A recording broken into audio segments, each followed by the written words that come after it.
Jesus is standing face to face with an angry mob. And I don't know if you've ever stood face to face with an angry mob, but it's one of the most terrifying experiences I think we could ever be in. And within this angry mob, there's false witnesses strategically placed within the crowd. And it was all set up. Jesus never stood a chance. And when confronted with hate and anger, he didn't reciprocate. He didn't retaliate. And I asked the question, why? Why didn't Jesus respond? Have you ever been in a situation when someone was falsely accusing you? When someone was attacking your character, spreading rumors and lies about who you are? How would that make you feel? How would you respond? Let's be real, how have you responded? In our fleshly nature, when we're confronted with hate and with rage, our natural human response is to defend ourselves.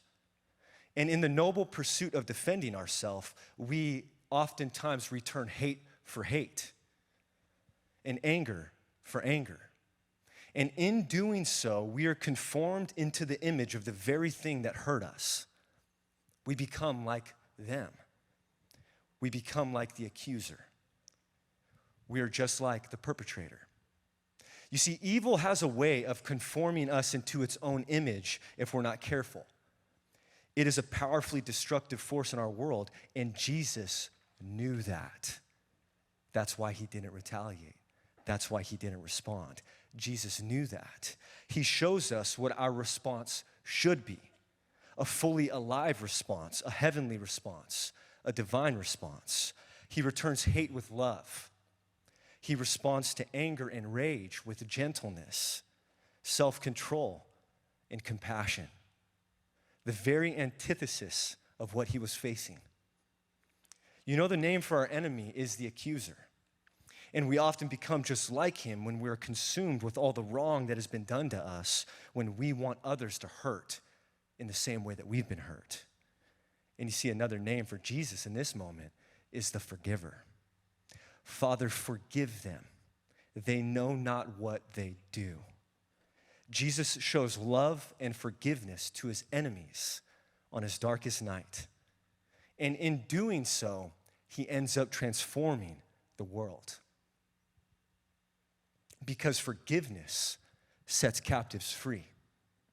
Forgiveness transforms the afflicted into agents of healing, no longer perpetrators of pain. How do you navigate your darkness? In your impulse for retaliation, remember that darkness will continue to spread until God's people choose to respond the way that Jesus did. In the face of hatred, shine love. In the face of betrayal, shine forgiveness. We will never conquer evil by becoming just like it, only by transforming it. And we do that with the light.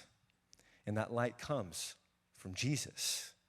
We can overwhelm the darkness with the light of Jesus.